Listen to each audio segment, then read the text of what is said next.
വിടവാങ്ങിയത് സ്കൂപ്പുകളുടെ തമ്പുരാൻ.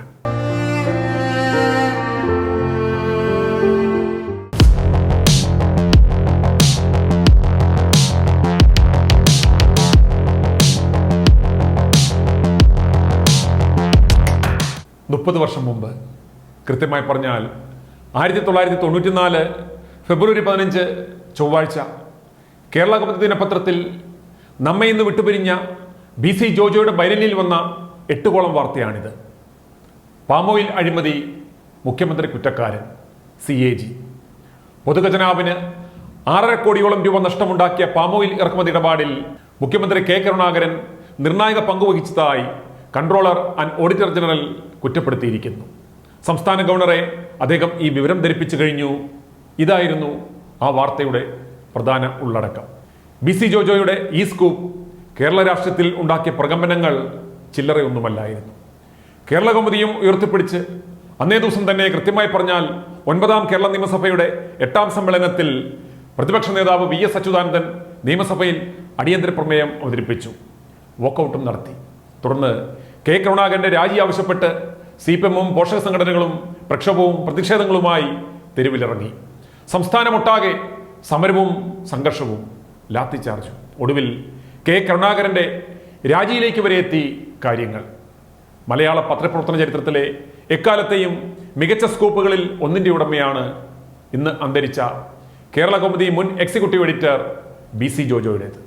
മലയാള മാധ്യമരംഗത്ത് അന്വേഷണാത്മക മാധ്യമ പ്രവർത്തനത്തിന് വ്യത്യസ്ത പാത കണ്ടെത്തിയ ദീക്ഷണാശാലിയായിരുന്നു അദ്ദേഹം. ശ്വാസകോശ അർബുദബാധയെ തുടർന്ന് ചികിത്സയിലിരിക്കെ തിരുവനന്തപുരം കിംസ് ആശുപത്രിയിൽ വെച്ച് ഇന്ന് രാവിലെയായിരുന്നു അന്ത്യം. 66 വയസ്സായിരുന്നു.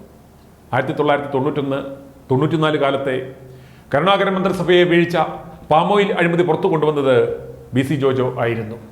1991-92 കാലഘട്ടത്തിൽ പവർ ആൻഡ് എനർജി ലിമിറ്റഡ് എന്ന മലേഷ്യൻ കമ്പനിയിൽ നിന്ന് ഒരു സിംഗപ്പൂർ കമ്പനിയെ ഇടനിലക്കാരാക്കി പാമോലിൻ ഇറക്കുമതി ചെയ്തതിലെ അഴിമതിയാണ് BC ജോജോ കേരള കൗമുദിയിലൂടെ അന്ന് പുറത്തു കൊണ്ടുവന്നത്. അന്താരാഷ്ട്ര മാർക്കറ്റിൽ പാമോയിലിന്റെ വില അന്ന് ടണ്ണിന് $392.25 ആയിരുന്ന കാലത്ത് ടണ്ണിന് $405 എന്ന നിരക്കിൽ 15,000 ടൺ പാമോയിൽ ഇറക്കുമതി ചെയ്യുവാനുള്ള തീരുമാനം സർക്കാർ എടുത്തിരുന്നു. ഉത്തരവിന് അന്നത്തെ ക്യാബിനറ്റിന്റെ അംഗീകാരവും ഉണ്ടായിരുന്നു. ഈ ഇടപാടിൽ വൻ അഴിമതി ഉണ്ടെന്ന് കണ്ടെത്തിയ CAG റിപ്പോർട്ടിന്റെ ഉള്ളടക്കമാണ് അത് പുറത്തു വരുന്നതിന് മുമ്പ് ചോർത്തി BC ജോജോ കേരള കൗമുദിയിൽ അടിച്ചത്. മുഖ്യമന്ത്രിയെ തന്നെ പ്രതിസ്ഥാനത്ത് നിർത്തിയ CAG റിപ്പോർട്ട് നിയമസഭയിൽ വയ്ക്കുന്നതിന് മുമ്പേ ചോർന്നത് വൻ രാഷ്ട്രീയ ഭൂകമ്പമാണ് അന്നുണ്ടാക്കിയത്. ഇതിന്റെ പേരിൽ വിജിലൻസ് രജിസ്റ്റർ ചെയ്ത കേസ് ഇന്നും ക്ലോസ് ചെയ്തിട്ടില്ല. K. കരുണാകരന്റെ രാജി ആവശ്യപ്പെട്ട് മറ്റെല്ലാ പത്രങ്ങളും വാർത്തകൾ നൽകി, മുഖപ്രസംഗങ്ങൾ എഴുതി.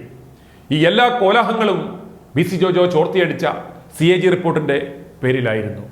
പിന്നെയും 7 ദിവസങ്ങൾ കഴിഞ്ഞാണ്, അതായത് 1994 ഫെബ്രുവരി 21 ധനകാര്യമന്ത്രിയായിരുന്ന ഉമ്മൻചാണ്ടി CAG റിപ്പോർട്ട് നിയമസഭയിൽ വെച്ചത്.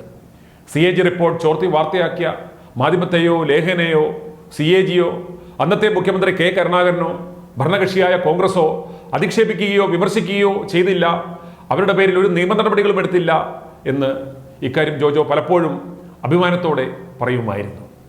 പാമോയിൽ അഴിമതി പുറത്തു കൊണ്ടുവന്നതുപോലെ മുല്ലപ്പെരിയാർ കരാറിലെ വീഴ്ചകൾ പുറം ലോകത്തെ അറിയിച്ചതും BC ജോജോ ആയിരുന്നു. 1996 നായനാർ മന്ത്രിസഭയിലെ ജലസേചന വകുപ്പ് മന്ത്രിയായിരുന്ന ബേബി ജോണിന്റെ വീഴ്ചകൾ എണ്ണി പറഞ്ഞുള്ള റിപ്പോർട്ടുകളാണ് BC ജോജോ കേരള കൗമുദിയിലൂടെ പുറത്തുവിട്ടത്. മുല്ലപ്പെരിയാർ കരാറിന് നിയമസാധുതയില്ലെന്ന റിപ്പോർട്ടും കേരള കൗമുദിയാണ് ആദ്യം പുറത്തു കൊണ്ടുവന്നത്. റിപ്പോർട്ട് പരിശോധിക്കുവാൻ കേരള നിയമസഭ നിയമിച്ച അഡ്ഹോക് കമ്മിറ്റിയുടെ കണ്ടെത്തലും വാർത്തകൾ ശരിവെക്കുന്നതായിരുന്നു. മുല്ലപ്പെരിയാറിലേക്ക് വീണ്ടും എന്ന പേരിൽ BC ജോജോ എഴുതിയ പുസ്തകവും ഏറെ ചർച്ച ചെയ്യപ്പെട്ടു. VS അച്യുതാനന്ദനായിരുന്നു ആ പുസ്തകം പ്രകാശനം ചെയ്തത്. 1958 കൊല്ലം ജില്ലയിലെ മയ്യനാട്ടായിരുന്നു BC ജോജോയുടെ ജനനം. പരേതനായ D. ബാലചന്ദ്രനും P. ലീലാവതിയുമാണ് മാതാപിതാക്കൾ. Mayyanad high school, Kollam Sreenarayana college, Thiruvananthapuram university college, ന്യൂഡൽഹിയിലെ Indian institute of mass communication എന്നിവിടങ്ങളിലായിരുന്നു വിദ്യാഭ്യാസം. മെയിൻ സ്ട്രീം, കാരവൻ എന്നിവിടങ്ങളിൽ പ്രവർത്തിച്ച ശേഷം 1985 അദ്ദേഹം കേരള കൗമുദിയിൽ ചേർന്നത്. 2003 മുതൽ 2012 വരെ എക്സിക്യൂട്ടീവ് എഡിറ്റർ ആയിരുന്നു. തുടർന്ന് Vince of digital media private ലിമിറ്റഡിന്റെ മാനേജിംഗ് ഡയറക്ടറും ഇന്ത്യ പോസ്റ്റ് ലൈവിൻ്റെ സിഇഒയുമായി. ഭാര്യ doctor T K Sushamma, Varkala SN college Hindi വിഭാഗം മുൻ മേധാവി. മക്കൾ advocate JS Deepu, doctor JS Sumi.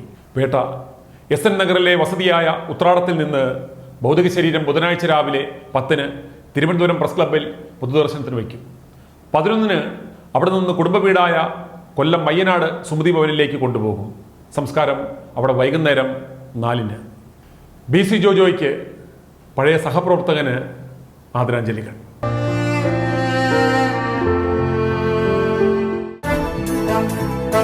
i2i News, an eye for truth.